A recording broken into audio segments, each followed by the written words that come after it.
Hello everyone, Ernest അക്കാഡമിയുടെ പുതിയൊരു വീഡിയോയിലേക്ക് എല്ലാവർക്കും സ്വാഗതം. നമ്മൾ ഇന്ന് വന്നിരിക്കുന്നത് കമ്പ്യൂട്ടർ ഓപ്പറേറ്റർ കം അനലിസ്റ്റിന്റെ സിലബസ് ഡിസ്കഷൻ ആണ്. കഴിഞ്ഞ ദിവസം അതിന്റെ കൺഫർമേഷൻ ഡേറ്റ് വന്നിരുന്നു.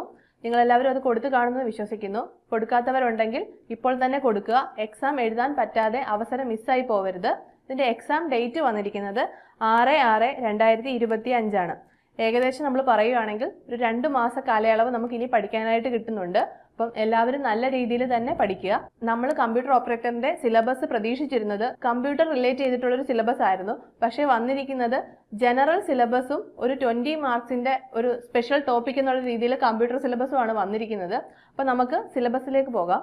നിങ്ങൾ LDക്കൊക്കെ തയ്യാറെടുത്തവരാണെന്നുണ്ടെങ്കിൽ നിങ്ങൾക്കിത് വളരെ നല്ലൊരു അവസരമാണ്. കാരണം ഏകദേശം LDയുടെ സിലബസുമായിട്ട് കറക്റ്റായിട്ട് മാച്ച് ചെയ്യുന്ന രീതിയിലാണ് ഇതിന്റെ ജനറൽ സിലബസ് വന്നിരിക്കുന്നത്.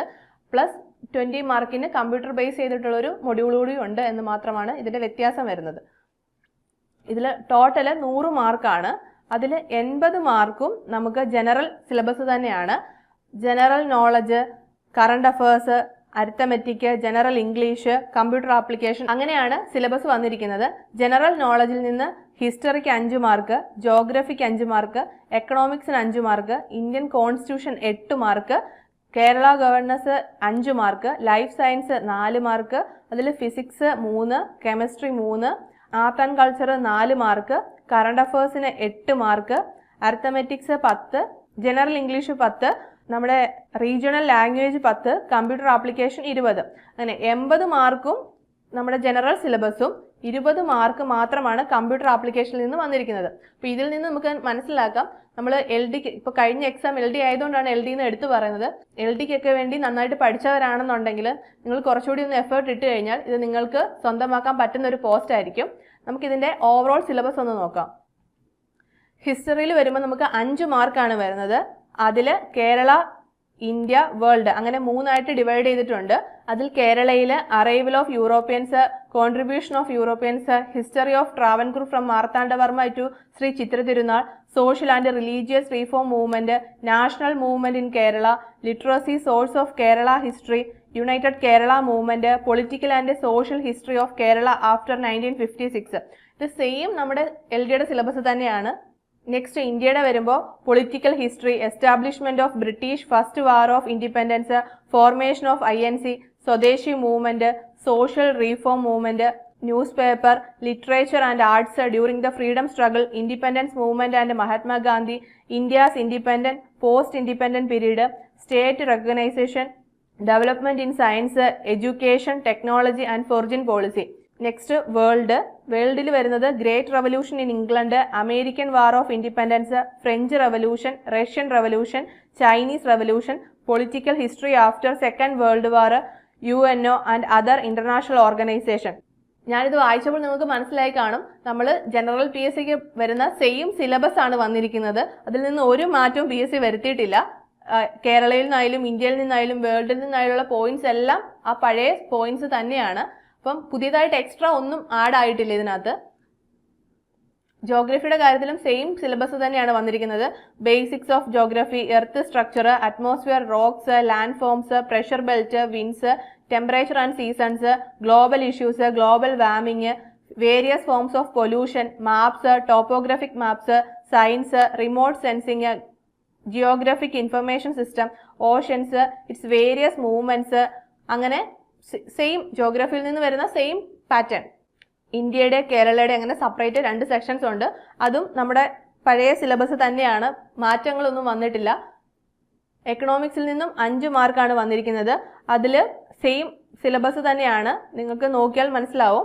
5 ഇയർ പ്ലാൻസ് ഉണ്ട്, ന്യൂ എക്കണോമിക് റീഫോംസ് ഉണ്ട്, പ്ലാനിംഗ് കമ്മീഷൻ ഉണ്ട്, നീതി ആയോഗ് ഉണ്ട്, ഫിനാൻഷ്യൽ ഇൻസ്റ്റിറ്റ്യൂഷൻസ് ഉണ്ട്. അപ്പോൾ നമ്മൾ പഠിക്കുമ്പോൾ കുറച്ചുകൂടി ഇമ്പോർട്ടൻസ് ആയിട്ട് നമുക്കറിയാമല്ലോ, എക്സാംസ് ഒക്കെ എഴുതി നിൽക്കുന്നവരാകുമ്പോൾ നമുക്കറിയാം ഏത് ടോപ്പിക്കിൽ നിന്ന് ഏത് ഏരിയ കൂടുതൽ ഫോക്കസ് ചെയ്ത് പഠിക്കണം, ഏത് ഏരിയയിൽ നിന്നാണ് കൂടുതൽ ക്വസ്റ്റ്യൻസ് വരുന്നതെന്നൊക്കെ നമുക്കറിയാം. എന്നുവെച്ചാൽ എക്സാം എഴുതുന്നവരാണെന്നുണ്ടെങ്കിൽ നമുക്കത് മനസ്സിലാവും, എക്സാമിൻ്റെ ഒരു ട്രെൻഡ് എങ്ങനെയാണെന്ന് നമുക്കറിയാൻ പറ്റും. അപ്പോൾ നമ്മൾ അതനുസരിച്ച് വേണം പഠിക്കാനായിട്ട്. പുതിയതായിട്ട് പഠിക്കുന്നവരാണെന്നുണ്ടെങ്കിൽ ഓവറോൾ എല്ലാം പ്രീവിയസ് ഇയർ ക്വസ്റ്റ്യൻസ് ഒക്കെ ഒന്ന് എടുത്ത് വെച്ച് നമുക്ക് ഇനിയുള്ള ദിവസങ്ങൾ അങ്ങനെയൊക്കെ പഠിക്കാൻ പറ്റൂ. കാരണം 2 മാസം കൊണ്ട് ഫുൾ സിലബസ് കവർ ചെയ്യുക എന്നുള്ളത് പോസിബിൾ ആയിട്ടുള്ളൊരു കാര്യമല്ല. പക്ഷേ നമ്മൾ ശ്രമിച്ചു കഴിഞ്ഞാൽ പറ്റും. അത് പ്രീവിയസ് ഇയർ ക്വസ്റ്റ്യൻസിലൂടെയും പ്രാക്ടീസിലൂടെയൊക്കെ നമുക്കത് നേടിയെടുക്കാൻ സാധിക്കും. ഇന്ത്യൻ കോൺസ്റ്റിറ്റ്യൂഷൻ നമുക്കറിയാം, ഏതൊരു എക്സാം എടുത്താലും കേരള PSC ആയാലും അതുപോലെ സെൻട്രൽ ഗവൺമെന്റിന്റെ RRB SSC പോലുള്ള എക്സാംസ് ആയാലും ഏത് എക്സാം എടുത്താലും ഇന്ത്യൻ കോൺസ്റ്റിറ്റ്യൂഷൻ ഒരു പ്രധാനപ്പെട്ട ടോപ്പിക്കാണ്. അതിൽ നിന്ന് എന്തായാലും ക്വസ്റ്റ്യൻസ് വരും. ഇവിടെ അതിന്റെ വെയിറ്റേജ് മാർക്ക് 8 മാർക്കാണ് വന്നിരിക്കുന്നത്. അപ്പോൾ നമ്മൾക്കറിയാം കോൺസ്റ്റിറ്റ്യൂഷൻ നമ്മൾ പഠിച്ചു വെച്ചിരുന്നത് നമുക്ക് ഏതൊരു എക്സാമിനും പ്രയോജനപ്പെടും. അപ്പോൾ ആ ഒരു രീതിയിൽ തന്നെ നല്ല രീതിയിൽ തന്നെ കോൺസ്റ്റിറ്റ്യൂഷൻ കംപ്ലീറ്റ് ആയിട്ട് പഠിക്കുക. അതിൽ നിന്ന് വന്നിരിക്കുന്ന constituent assembly, preamble, citizenship, fundamental rights, അങ്ങനെ കോൺസ്റ്റിറ്റ്യൂഷനോട് ബന്ധപ്പെട്ട കാര്യങ്ങളാണ് അതിൽ ഇൻക്ലൂഡ് ആയിട്ട് വന്നിരിക്കുന്നത്. അപ്പോൾ അതെല്ലാം നന്നായിട്ട് തന്നെ കവർ ചെയ്യുക. Next topic Kerala governance and system of administration ആണ്. അതിൽ നിന്ന് 5 മാർക്കാണ്. അതും ഒരു ജനറൽ ടോപ്പിക്ക് തന്നെയാണ്. എല്ലാ PSCയുടെ എല്ലാ എക്സാംസിനും ആ ഒരു ടോപ്പിക്ക് കാണും. അപ്പം Kerala state civil service, various commissions, basic facts of socio economic development, planning board, commercial planning and policies, disaster management, അങ്ങനെ ജനറലി വരുന്ന ടോപ്പിക്കുകൾ തന്നെയാണ് അതിൽ വന്നിരിക്കുന്നത്. അപ്പോൾ അത് നന്നായിട്ട് പഠിക്കുക. പിന്നെ വരുന്നത് life science and public health ആണ്. നമ്മുടെ അതിൽ നിന്ന് 4 മാർക്കുണ്ട്. Basic facts of human body, vitamins, minerals, their deficiency disease. നമ്മൾ PSC മറ്റ് എക്സാംസും കമ്പയർ ചെയ്യുമ്പോൾ നമുക്ക് ആകെ ഡിഫറൻസ് വരുന്നത് ഈ GKയുടെ പോർഷനിൽ മാത്രമാണ്. പക്ഷേ ബാക്കിയുള്ള സയൻസ് സബ്ജക്റ്റുകളായാലും നമ്മുടെ മാത്സ്, റീസണിങ് പോലുള്ള സബ്ജക്റ്റുകളൊക്കെ ടോപ്പിക്ക് ഏകദേശം സെയിം തന്നെയാണ്. പിന്നെ വരുന്ന ക്വസ്റ്റ്യൻസിന്റെ ലെവലിൽ കുറച്ച് വ്യത്യാസങ്ങളുണ്ടെന്ന് മാത്രമേ ഉള്ളൂ. അപ്പോൾ നമ്മൾ ആ ഒരു ഏരിയ ഒക്കെ പഠിക്കുമ്പോൾ നമ്മൾ ഒരു പർട്ടിക്കുലർ എക്സാമിന് വേണ്ടി മാത്രമായിട്ട് പഠിക്കാതെ എല്ലാ എക്സാംസിനും പ്രയോജനപ്പെടുന്ന രീതിയിൽ തന്നെ പഠിച്ചു വെക്കാൻ ശ്രമിക്കണം. നമ്മൾ കേരള PSCക്കൊക്കെ പഠിക്കുമ്പോൾ ഈ സ്കൂൾ ടെക്സ്റ്റ് ബുക്കുകൾ നന്നായിട്ട് വായിക്കണം. At least 10th വരെയെങ്കിലും വായിച്ചിരിക്കണം. +1 +2 ഒക്കെ നന്നായിട്ട് പഠിച്ചു വെച്ചിരുന്നാൽ നല്ലതാണ്. SSC RRB പോലുള്ള എക്സാംസുകൾക്ക് നിങ്ങൾക്ക് അത് പ്രയോജനപ്പെടും. അപ്പോൾ ലൈഫ് സയൻസിൽ നിന്ന് വരുന്നത് ഇത്രയധികം ടോപ്പിക്കുകളാണ്. ഇത് നിങ്ങൾ പഠിക്കുക. പിന്നെ വരുന്നത് ഫിസിക്സ് ആണ്. ഫിസിക്സിൽ നിന്ന് 3 മാർക്കാണ്. ഇത്രയധികം ടോപ്പിക്കുകളുണ്ട്. നിങ്ങൾ പ്രീവിയസ് ഇയർ ക്വസ്റ്റ്യൻസ് ഒക്കെ വെച്ചിട്ട് ഏത് ഏരിയയിൽ നിന്നാണ് കൂടുതൽ ക്വസ്റ്റ്യൻസ് വന്നേക്കുന്നതെന്ന് നോക്കുക. അതിൽ നിന്ന് നിങ്ങൾ ആ ഒരു സ്മാർട്ടായിട്ട് നമ്മൾ ചൂസ് ചെയ്യുക. ഒരു സ്മാർട്ട് വർക്കും ഹാർഡ് വർക്കും കൂടെ ഉണ്ടെങ്കിൽ നമുക്ക് എന്തായാലും ഒരു ജോലി കിട്ടത്തുള്ളൂ. അപ്പോൾ നമ്മൾ എല്ലാ ടോപ്പിക്കും ഇരുന്ന് കവർ ചെയ്യാം എന്നുള്ളൊരു ഇതിലിരുന്ന് കഴിഞ്ഞാൽ നമുക്ക് ടൈം തികയത്തില്ല. കാരണം എക്സാം ഇങ്ങ് അടുത്തെത്തി. അപ്പോൾ ആ ഒരു പ്രീവിയസ് ഇയർ ക്വസ്റ്റ്യൻസ് ഒക്കെ ഒന്ന് അനലൈസ് ചെയ്ത് അതിൽ നിന്ന് ഏത് ഏരിയയിലാണ് കൂടുതൽ മാർക്ക് എന്നൊക്കെ നോക്കിയിട്ട് അങ്ങനെ പഠിക്കാൻ ശ്രമിക്കുക. ഈ മാർക്ക് കൂടുതലുള്ള ടോപ്പിക്കുകൾക്ക് നന്നായിട്ട് ഫോക്കസ് കൊടുത്ത് പഠിക്കുക. ഇവിടെ 3 മാർക്കാണ് ഫിസിക്സിന് വന്നിരിക്കുന്നത്. അതിൽ ഫിസിക്സിന്റെ ഓൾമോസ്റ്റ് എല്ലാ ടോപ്പിക്കുകളും അതിൽ വരുന്നുണ്ട്. Branches of physics, units and measurement, motion, light, sound, force, gravitation, heat and temperature, work, energy, power, എല്ലാ ടോപ്പിക്കും ഫിസിക്സിന്റെ ഇൻക്ലൂഡഡ് ആണ്. അപ്പം നന്നായിട്ട് പ്രീവിയസ് ഇയർ ക്വസ്റ്റ്യൻസ് ഒക്കെ അനലൈസ് ചെയ്ത് ക്വസ്റ്റ്യൻസ് ഒക്കെ പഠിക്കുക. കെമിസ്ട്രിയിൽ നിന്ന് 3 മാർക്ക് തന്നെയാണ്. സെയിം സിലബസ് തന്നെയാണ് എപ്പോഴും വരാറുള്ളത് തന്നെ. സെയിം ടോപ്പിക് തന്നെയാണ് കെമിസ്ട്രിയുടെയും വന്നിരിക്കുന്നത്. ആർട്സ് ആൻഡ് സ്പോർട്സ് ഉണ്ട്. അതിൽ നമ്മുടെ കറണ്ട് അഫേഴ്സുമായിട്ട് റിലേറ്റ് ചെയ്തിരിക്കുന്ന ഒരു ഇതാണിത്, ആർട്സ് ആൻഡ് സ്പോർട്സ് ഒക്കെ.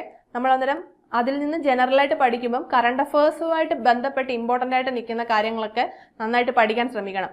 കറണ്ട് അഫേഴ്സിന് സെപ്പറേറ്റ് ഒരു സെക്ഷൻ ഉണ്ടെങ്കിലും ആർട്സ്, സ്പോർട്സ് എന്നീ ടോപ്പിക്കുകളിൽ നിന്നൊക്കെ കറണ്ട് അഫേഴ്സുമായിട്ട് റിലേറ്റ് ചെയ്തിട്ടുള്ള ക്വസ്റ്റ്യൻസ് ആയിരിക്കും വരുന്നത്. അപ്പം നിങ്ങൾ അങ്ങനെ ഫോക്കസ് കൊടുത്ത് വേണം ഈ ഏരിയ പഠിക്കാനായിട്ട്. കറണ്ട് അഫേഴ്സിന് ഇവിടെ 8 മാർക്കാണ് ഉള്ളത്. നമ്മൾ കഴിഞ്ഞ സ്ലൈഡിൽ പറഞ്ഞതുപോലെ ആർട്സും സ്പോർട്സും ഒക്കെ കറണ്ട് അഫേഴ്സുമായിട്ട് റിലേറ്റ് ചെയ്തിട്ടായിരിക്കും. അപ്പം അങ്ങനെ കണക്ട് ചെയ്ത് ക്വസ്റ്റ്യൻസ് വരാൻ ചാൻസ് ഉണ്ട്. അരിത്തമെറ്റിക്സ്, നമ്മുടെ മാത്സും റീസണിങ്ങും ഒക്കെ വരുന്ന ഒരു പോർഷനാണിത്. അതും സെയിം ടോപ്പിക്കുകൾ തന്നെയാണ്. Number system, fraction, percentage, profit and loss, simple and compound interest, ratio and proportion, time distance, time and work, average, അങ്ങനെ സെയിം മാത്സിന്റെ സെയിം ടോപ്പിക്കുകൾ തന്നെയാണ് വന്നിരിക്കുന്നത്. റീസണിങ്ങിലും സെയിം ടോപ്പിക്കുകൾ തന്നെയാണ്. Series, problems on mathematical science, verifying positions, analogy, odd man out, numerical ability, അങ്ങനെ same syllabus തന്നെയാണ്. 5 എന്നുള്ള രീതിയിലാണ് സിമ്പിൾ അരിത്തമെറ്റിക്കിന്റെയും മെന്റൽ എബിലിറ്റിയുടെയും മാർക്ക് ഡിസ്ട്രിബ്യൂഷൻ വന്നിരിക്കുന്നത്. പിന്നീട് വരുന്നത് ഇംഗ്ലീഷ് ആണ്. ഇംഗ്ലീഷ് ഗ്രാമറിൽ നിന്ന് 5 മാർക്കിന്റെ ക്വസ്റ്റ്യൻസ് വന്നിട്ടുണ്ട്. അതേപോലെ വൊക്കാബുലറിയിൽ നിന്ന് 5 മാർക്ക്, അങ്ങനെ സെപ്പറേറ്റ് ചെയ്ത് 2 സെക്ഷനായിട്ടാണ് ക്വസ്റ്റ്യൻസ് വന്നിരിക്കുന്നത് ഇംഗ്ലീഷ്. അപ്പോൾ അത് നല്ല രീതിയിൽ തന്നെ പഠിക്കുക. റീജിയണൽ ലാംഗ്വേജ് മലയാളത്തിൽ നിന്ന് 10 മാർക്കാണുള്ളത്. അത് പദശുദ്ധി, വാക്യശുദ്ധി, പരിഭാഷ, ഒറ്റപദം, പര്യായം, അങ്ങനെ സെയിം നമ്മുടെ PSCക്ക് വരുന്ന മലയാളം ടോപ്പിക്കുകൾ തന്നെയാണ് വന്നിരിക്കുന്നത്. എക്സ്ട്രാ ഒന്നും ആഡ് ആയിട്ടില്ല. ഇതൊരു ഡിഗ്രി ലെവൽ എക്സാം ആയതുകൊണ്ട് ആ ഒരു രീതിയിൽ വേണം നിങ്ങൾ പഠിക്കാനായിട്ട്. നമ്മൾ സിലബസുകൾ സെയിം ആണെങ്കിലും എക്സാം ലെവൽ മാറുമ്പം ക്വസ്റ്റ്യൻസ് അതനുസരിച്ചായിരിക്കും വരുന്നത്. അപ്പം നിങ്ങൾ ആ രീതിയിൽ ഫോക്കസ് കൊടുത്ത് വേണം പഠിക്കാനായിട്ട്.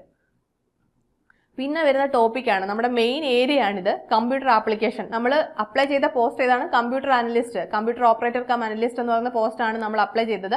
അപ്പോൾ അതുമായിട്ട് റിലേറ്റ് ചെയ്തിട്ടുള്ള ഒരു പോർഷൻ വന്നിരിക്കുന്നത് 20 മാർക്കിനാണ്. അത് module 1 computer fundamentals and informatics എന്ന് പറഞ്ഞിട്ടൊരു ടോപ്പിക്കാണ്.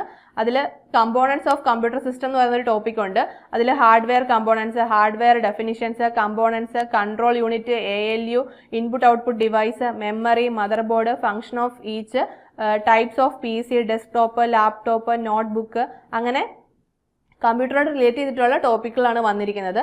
നമുക്ക് PGDC ഒക്കെ കഴിഞ്ഞവർ കാണുന്നുണ്ടെങ്കിൽ ഇത് നന്നായിട്ട് അറിയായിരിക്കും. അപ്പോൾ നല്ല രീതിയിൽ തന്നെ റിവൈസ് ചെയ്ത് നല്ല രീതിയിൽ തന്നെ പഠിക്കാൻ ശ്രമിക്കുക. പ്രീവിയസ് ഇയർ ക്വസ്റ്റ്യൻസ് വർക്കൗട്ട് ചെയ്യുക. നെക്സ്റ്റ് സോഫ്റ്റ്വെയർ കൺസെപ്റ്റ് ആണ്. Types of software system, software and application software, system software, definition and examples, functions of OS, application software, definition and examples. അങ്ങനെ ഇതിൽ നിന്നൊക്കെ നമുക്ക് സെന്റൻസുകളായിട്ടുള്ള ക്വസ്റ്റ്യൻസ് എന്ന് വെച്ചാൽ ഇപ്പോൾ PSCയുടെ ഒരു ട്രെൻഡാണല്ലോ, ഒരുപാട് പോയിന്റ്സ് തന്നിട്ട് ഇതിൽ ശരിയായത് ഏത്, ഇതിൽ തെറ്റായത് ഏതെന്നൊക്കെ ചോദിച്ചിരുന്നു. അപ്പം നമ്മൾ കറക്റ്റായിട്ട് ഫംഗ്ഷൻസും അതിൻ്റെ ഓപ്പറേറ്റിംഗ് സിസ്റ്റവും കാര്യങ്ങളൊക്കെ മനസ്സിലാക്കി വെച്ചെങ്കിൽ മാത്രമേ നമുക്കത് കറക്റ്റായിട്ട് ആൻസർ ചെയ്യാൻ കഴിയുള്ളൂ. അപ്പം അത് കറക്റ്റായിട്ട് തന്നെ മാറിപ്പോവാതെ കറക്റ്റായിട്ട് തന്നെ അതിൻ്റെ ഫംഗ്ഷൻസും കാര്യങ്ങളും എക്സാമ്പിൾസും ഒക്കെ പഠിച്ചു വെക്കുക. ചിലപ്പോൾ നമുക്ക് തരുന്ന എക്സാമ്പിൾസിൽ 5 എക്സാമ്പിൾ തന്നിട്ട് ഇതിൽ ഏതാണ് ഇന്നതെന്നായിരിക്കും നമ്മളോട് ക്വസ്റ്റ്യൻ ചോദിക്കുന്നത്. പക്ഷെ നമുക്ക് അതിൽ 1-2 എണ്ണം നമുക്ക് അറിയാമെങ്കിലും ബാക്കി 3 എണ്ണം അറിയത്തില്ലെങ്കിൽ നമുക്ക് ആൻസർ ചെയ്യാൻ കഴിയില്ല. അപ്പോൾ നമ്മൾ പഠിക്കുമ്പം കറക്റ്റായിട്ടത് പഠിക്കുക. നമുക്ക് 20 മാർക്കാണ് ഈ ഒരു ടോപ്പിക്കിൽ നിന്ന് കിട്ടുന്നത്. ഈ ഒരു സെക്ഷനിൽ നിന്ന് തന്നെ 20 മാർക്ക് കിട്ടുകയാണെന്നുണ്ടെങ്കിൽ നമുക്ക് ജനറലിൽ നിന്നൂടെ അത്യാവശ്യം മാർക്ക് കിട്ടുമ്പോൾ നമുക്ക് അത്യാവശ്യം റാങ്ക് ലിസ്റ്റിൽ കയറാനുള്ള മാർക്ക് നമുക്ക് സെറ്റ് ആവും. അപ്പോൾ എല്ലാവരും നല്ല രീതിയിൽ തന്നെ ഈ ടോപ്പിക്ക് പഠിക്കുക. മൊഡ്യൂൾ 2 ഓഫീസ് ഓട്ടോമേഷൻ ആണ് വരുന്നത്. അതിൽ introduction to MS office, MS word ഒക്കെയാണ് വരുന്നത്. അതിൽ 2 മാർക്കാണുള്ളത്. പക്ഷെ ഇത്രയധികം ടോപ്പിക്കുകളുണ്ട്, നന്നായിട്ട് തന്നെ അത് പഠിക്കുക. നെക്സ്റ്റ് വരുന്നത് ഇൻട്രൊഡക്ഷൻ ടു MS എക്സൽ ആണ്. അതിനും 2 മാർക്കാണ്. നെക്സ്റ്റ് വരുന്നത് MS പവർ പോയിന്റ് ആണ്. അതിന് 1 മാർക്കേ ഉള്ളൂ. പക്ഷെ ഇത്രയധികം ടോപ്പിക്കുകൾ പഠിക്കാനുണ്ട്. അപ്പോൾ ഞാൻ നേരത്തെ പറഞ്ഞ പോലെ ഹാർഡ് വർക്കും സ്മാർട്ട് വർക്കും നിങ്ങൾ പ്രീവിയസ് ഇയർ ക്വസ്റ്റ്യൻസ് നോക്കുക. ഈ പോർഷനിൽ നിന്ന് ഏത് ഏരിയയിലാണ് ക്വസ്റ്റ്യൻ വന്നിരിക്കുന്നത്, നേരത്തെ ഒരുപാട് തവണ ചോദിച്ചത് ഏത് ഏരിയയിലാണെന്ന് ഒരു മുൻവർഷം 1-2 ചോദ്യങ്ങൾ എടുത്ത് വെച്ച് നോക്കുമ്പോൾ നിങ്ങൾക്ക് മനസ്സിലാവും. അപ്പോൾ ആ ഏരിയയ്ക്ക് കുറച്ച് ഫോക്കസ് കൊടുത്ത് ഇങ്ങനെ മാർക്ക് വെയിറ്റേജ് നോക്കി പഠിക്കുക. മൊഡ്യൂൾ 3 വരുന്നത് പ്രോഗ്രാമിംഗ് ലാംഗ്വേജസ് ആണ്. അതിൽ principles of object oriented programming ഉണ്ട്, C++ ബേസിക്സ് ഉണ്ട്. നെക്സ്റ്റ് വരുന്നത് വിഷ്വൽ ബേസിക്സ് ആണ്, .NET ആണ്. അടുത്തത് വിഷ്വൽ ബേസിക്സ് .NET ലാംഗ്വേജ് ആണ്. അതിനെല്ലാം ഓരോ മാർക്ക് വെച്ചാണ്. അപ്പം ഇത്രയധികം 1 മാർക്കേ ഉള്ളെങ്കിൽ ഇത്രയധികം ടോപ്പിക്കുകൾ കവർ ചെയ്യാനുണ്ട്. അപ്പം നല്ല രീതിയിൽ തന്നെ ആ ടോപ്പിക്കുകൾ കവർ ചെയ്യുക. ആ പ്രീവിയസ് ഇയർ ക്വസ്റ്റ്യൻസ് ഞാൻ നേരത്തെ പറഞ്ഞതുപോലെ പ്രീവിയസ് ഇയർ ക്വസ്റ്റ്യൻസ് നോക്കുക. മൊഡ്യൂൾ 4 ഡേറ്റാബേസ് മാനേജ്മെന്റ് സിസ്റ്റം ആണ്. അതിൽ ഇൻട്രൊഡക്ഷൻ ടു ഡേറ്റാബേസ് കൺസെപ്റ്റ് ഉണ്ട്, അതിന് 1 മാർക്കാണ്. ഡേറ്റാബേസ് ക്വയറി കമാൻഡ്സ് ഉണ്ട്, അതിന് 2 മാർക്കാണ്. പക്ഷേ ടോപ്പിക്കുകൾ ഒരുപാടുണ്ട്. അതിൽ വരുന്ന need of database, flat database, database management system, characteristics of DBMS, relational database, ഒരുപാട് ടോപ്പിക്കുകളുണ്ട്. പക്ഷെ 1 മാർക്കിന്റെ ഒരു ഏരിയ ആണിത്. അപ്പോൾ അത് നോക്കി പഠിക്കുക. നെക്സ്റ്റ് മൊഡ്യൂൾ 5 വരുന്നത് വെബ് ഡിസൈനിങ് ആണ്. World wide web, HTML, JavaScript ഒക്കെ ഈ മൊഡ്യൂളിലാണ് വരുന്നത്. ഇതിനെല്ലാം ഓരോ മാർക്ക് വീതമാണുള്ളത്. അപ്പം ആ ടോപ്പിക്കുകൾ നന്നായിട്ട് തന്നെ പഠിക്കുക. നമുക്ക് ഈ ഒരു മൊഡ്യൂളിൽ നിന്ന് 20 മാർക്കും നമുക്ക് സ്കോർ ചെയ്യാൻ പറ്റണം. 20 പറ്റില്ലെങ്കിൽ ഒരു 18 എങ്കിലും ഒരു 18 തൊട്ട് 20 മാർക്ക് വരെ സ്കോർ ചെയ്യാൻ പറ്റണമെന്ന രീതിയിൽ വേണം ഈ ഒരു മൊഡ്യൂൾ നിങ്ങൾ പഠിക്കാനായിട്ട്. അപ്പോൾ എല്ലാവരും നന്നായിട്ട് തന്നെ പഠിക്കുക. ഇതിൻ്റെ ഒരു സിലബസിൻ്റെ ഒരു അഡ്വാൻറ്റേജ് എന്ന് പറയുന്നത് 80 മാർക്ക് ജനറൽ PSCയുടെ സിലബസ് തന്നെയാണ്. അതിൽ 20 മാർക്ക് മാത്രമേ ഉള്ളൂ കമ്പ്യൂട്ടർ ബേസ്ഡ് ആയിട്ട് വന്നിരിക്കുന്നത്. അപ്പോൾ ജനറൽ PSCക്ക് പഠിച്ചുകൊണ്ടിരിക്കുന്നവർക്ക് നല്ലൊരു അവസരമാണിത്. നമ്മുടെ ഏണസ്റ്റ് അക്കാഡമിയിൽ കമ്പ്യൂട്ടർ പ്രോഗ്രാമറിനായിട്ട് ഒരു new study plan batch launch ചെയ്തിട്ടുണ്ട്. നിങ്ങൾക്ക് എല്ലാവർക്കും ആ ബാച്ചിൽ ജോയിൻ ചെയ്യാവുന്നതാണ്. കാരണം നമ്മുടെ എക്സാം ഡേറ്റിംഗ് എത്തി. അപ്പം ഇനിയുള്ള ദിവസങ്ങൾ നല്ല രീതിയിൽ തന്നെ പഠിക്കണം. നമുക്ക് പ്രീവിയസ് ഇയർ ക്വസ്റ്റ്യൻസ് ഒക്കെ വർക്കൗട്ട് ചെയ്യണം, മോക്ക് ടെസ്റ്റുകൾ ചെയ്യണം. അപ്പോൾ നിങ്ങൾക്ക് നല്ലൊരു സ്റ്റഡി പ്ലാൻ ബാച്ച് തന്നെയായിരിക്കും ഇത്. നിങ്ങൾക്ക് റാങ്ക് ലിസ്റ്റിലേക്ക് എത്താനുള്ള എല്ലാവിധ കണ്ടന്റുകളും നമ്മുടെ ബാച്ചിൽ ഉൾപ്പെടുത്തിയിട്ടുണ്ട്. അപ്പോൾ എല്ലാവരും ബാച്ചിൽ ജോയിൻ ചെയ്യാനായിട്ട് താഴെ കാണുന്ന ഗൂഗിൾ ഫോം ഫില്ല് ചെയ്യുക. അപ്പോൾ എല്ലാവരും പഠിക്കുക. നമുക്ക് അടുത്ത വീഡിയോയുമായി വീണ്ടും കാണാം. All the best.